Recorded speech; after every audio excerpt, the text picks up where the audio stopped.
पढ़ेंगे work energy chapter. तो work energy physics का हमारा चैप्टर है। सबसे पहली चीज़ ये जान लेते हैं what is energy in living beings. तो लिविंग बींग्स में देखा जाए तो in living beings like human get food for work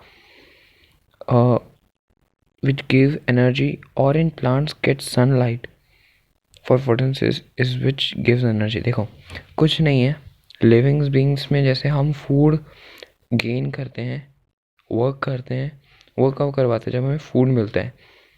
तो लिविंग बींग्स के लिए, हम ह्यूमंस के लिए फूड ही एनर्जी है।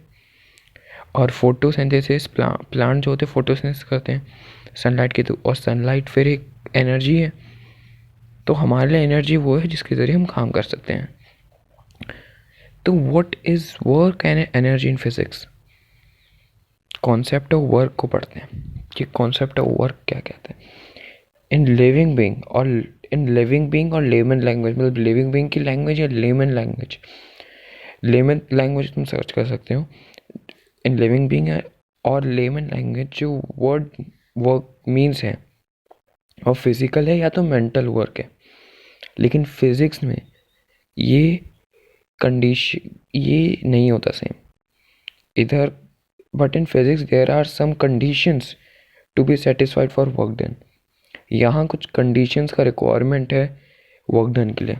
अब एग्जांपल से समझते हैं, क्योंकि इसमें बहुत सारे एग्जांपल से ही समझ पाएंगे। जैसे एग्जांपल फर्स्ट, मान लो टेबल है, ठीक। तुम लोग को थोड़ा एक सेकेंड,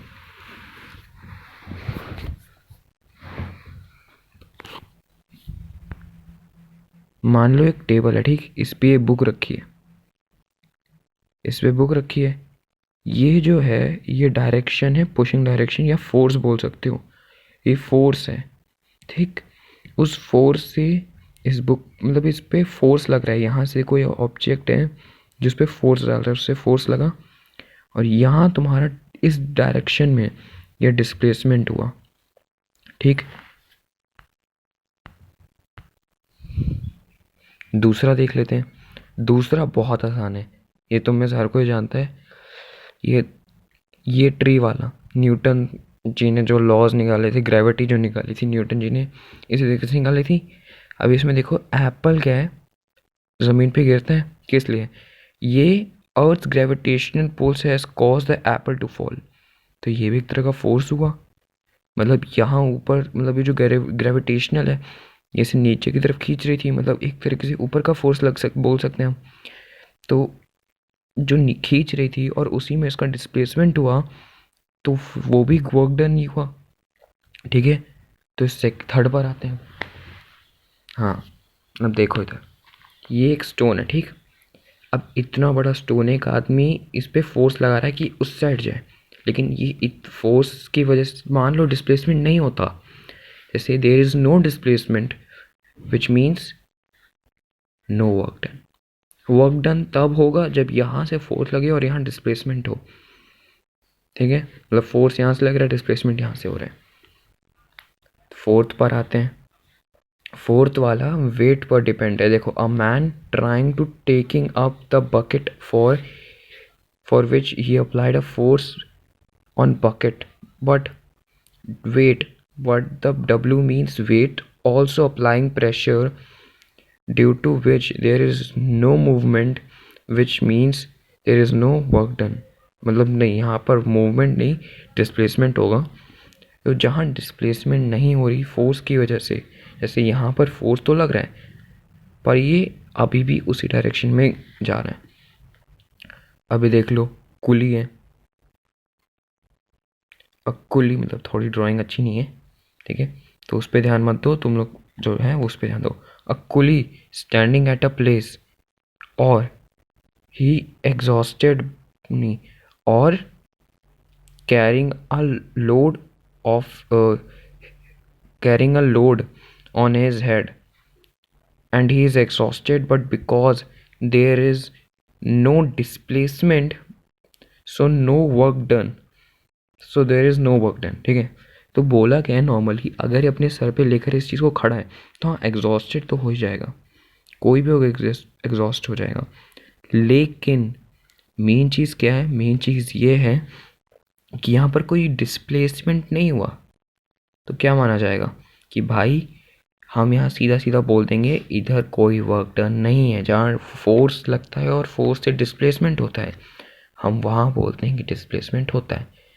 अब तुम यहाँ देखो, from all the examples we can understand we can understand to conditions needed to be satisfied for work done। कि ये जितने भी एग्जाम्पल्स हमने पढ़े, ठीक, इन सब में एक चीज़ तो पता चली कि भाई इन सब चीज़ों के लिए ये जो वर्क डन है इसके लिए कुछ कंडीशंस होनी चाहिए। जैसे देखो, पहला, a force must act on object, कि एक फोर्स एक ऑब्जेक्ट पे एक्ट करना चाहिए। जैसे मैं तुम लोग को एक नॉर्मल चीज़ दिखा देता हूँ, रुको, ये देखो, अब मैं इसको ऐसे छोड़ दूँ इस बॉक्स को, तो क्या मूव करेगा? नहीं। अब मैं इसको ऐसे ऐसे खिसकाऊँ तो ऑफकोर्स ये मूव करेगा। तो यही चीज़ होती है, ठीक है, कि एक्ट करना चाहिए फोर्स। दूसरा, ऑब्जेक्ट मस्ट बी डिस्प्लेस्ड, फिर से उसी का ले लेते हैं। अब मान लो मैं इस पर फोर्स लगा रहा हूँ, बहुत भारी चीज़ है, अभी हिल ही नहीं रही, इसे बहुत ज़ोर से फोर्स लगा रहा हूँ, बहुत ज़ोर से, ठीक। अब फोर्स लग तो रहा है पर कोई भी डिस्प्लेसमेंट नहीं हो रहा ना, तो वर्क डन नहीं होगा, ठीक है। तो ये दो कंडीशंस होनी चाहिए। अब आगे चलते हैं। दूसरा है factors on which amount of work done. अब वर्क डन डिपेंड्स, कौन से ऐसे फैक्टर्स हैं जिन पर amount of work done depend करता है? पहला, force is equal to force, पहला, work done is directly proportional to force applied on the body. कि क्या बोल रहा है, वर्क डन जो है डायरेक्टली प्रोपोर्शनल है फोर्स के जो अप्लाइड ऑन द बॉडी, ठीक है। फोर्स का पता चल गया, और इसका प्रोपोर्शनल का साइन ये है जो बीच में, ठीक है। दूसरा आता है कि work done by given force is directly proportional to the direct displacement. और वर्क डन कहीं ना कहीं गिवन फोर्स से डायरेक्टली प्रोपोर्शनल है डिस्प्लेसमेंट से। तो यहाँ देख लो, वर्क डन और डिस्प्लेसमेंट का साइन बीच में प्रोपोर्शनल। अब आते हैं work done by constant force. अब इसमें बोला क्या है, देखो, ये बहुत आसान सी चीज़ है, तो अब इसे स्ट्रक्चर से समझोगे इसलिए ड्राइंग्स बनाई है। अब ये जो है ये फोर्स है, ये इसकी इनिशियल पोजीशन है इस ऑब्जेक्ट की। अब ये जो फोर्स लगा है ना, इस फोर्स की वजह से इसका कुछ ना कुछ तो डिस्प्लेसमेंट हुआ।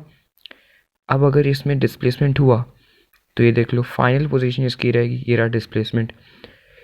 अब अगर ये पूरा कंडीशन मैंने तुम्हें बताया था कि जैसे यहाँ पर था कि फोर्स एक्ट करना चाहिए बॉडी पर और ऑब्जेक्ट डिस्प्लेस भी होना चाहिए। इसमें दोनों चीज़ें हो रही हैं कि यहाँ पर फोर्स एक्ट भी कर रहा है और यहाँ डिस्प्लेसमेंट भी हो रही है, ठीक। तो इसका फॉर्मूला रहेगा work is equal to force into displacement. ये है पॉजिटिव वर्क डन। अभी मैं एक और वीडियो बनाऊंगा इस पर, ठीक है। उसके बाद बात करते हैं नेगेटिव वर्क डन पर। नेगेटिव वर्क डन में क्या होगा, मान लो तुम्हारा फोर्स कहाँ लग रहा है, फोर्स तुम्हारा यहाँ लग रहा है, ठीक। जैसे फोर्स यहाँ लगा, डिस्प्लेसमेंट यहाँ हो रहा है, ठीक। जैसे ये देख लो, ये तुम्हारा फोर्स लग रहा है इस साइड और डिस्प्लेसमेंट हो रहा है इस साइड। तो फिर ये कंडीशन तो गलत हो रही है, कंडीशन में गलती आ रही है, उल्टा जा रहा है। तो हम क्या बोलेंगे, work is negative force into displacement होगा। अब ज़रा यूनिट ऑफ वर्क भी पढ़ लेते हैं। Unit of work W is equal to F S. देखो, SI यूनिट की बात करें, SI यूनिट ऑफ फोर्स क्या होती है, फोर्स न्यूटन होता है, ठीक। फोर्स का जो SI यूनिट होता है वो न्यूटन होता है। SI यूनिट ऑफ डिस्प्लेसमेंट क्या होता है, मीटर होता है। तो जो SI यूनिट ऑफ वर्क होगा वो न्यूटन मीटर है, और जो रिटर्न है वो न्यूटन मीटर। जैसे हम दो, इसका न्यूटन इसका मीटर दोनों को एक साथ रखो, क्या होगा, न्यूटन मीटर। हम इसे जूल भी कह सकते हैं, ये देखो देखो। तो SI यूनिट ऑफ वर्क क्या होगी, जूल होगा। अब यहाँ देखो, फोर्स क्या है, 1 न्यूटन, एस क्या है, मतलब डिस्प्लेसमेंट कितना है, 1 मीटर। तो ये जो वर्क होगा वो होगा 1 न्यूटन इंटू 1 मीटर। तो W is equal to 1 newton metre, हम लिखेंगे 1 joule is equal to 1 newton metre, ठीक है। अब एग्जाम्पल से समझते हैं। When do we say work is done, force लगा, डिस्प्लेसमेंट हुआ, when applied force causes a displacement then that is called work done. Simple सा फंडा है, फोर्स लगा, अगर डिस्प्लेसमेंट होता है बॉडी में तो हम बोल देंगे भाई कि वर्क डन है। एग्जाम्पल 2 की बात कर, तो एग्जाम्पल 2 है, a pair of bullocks exert a force on of 140 newton on a plough, the field ploughed is 15 metre long, how much work is done by the bullocks और in ploughing the length of the field. देखो force कितना था 140 Newton और S कितना था displacement 15 metre. हमें पता है कि वर्क डन का है फोर्स इंटू डिस्प्लेसमेंट। हम क्या लिखेंगे 114 टू 115 मतलब 15, तो कितना आएगा 2100 2100 जूल।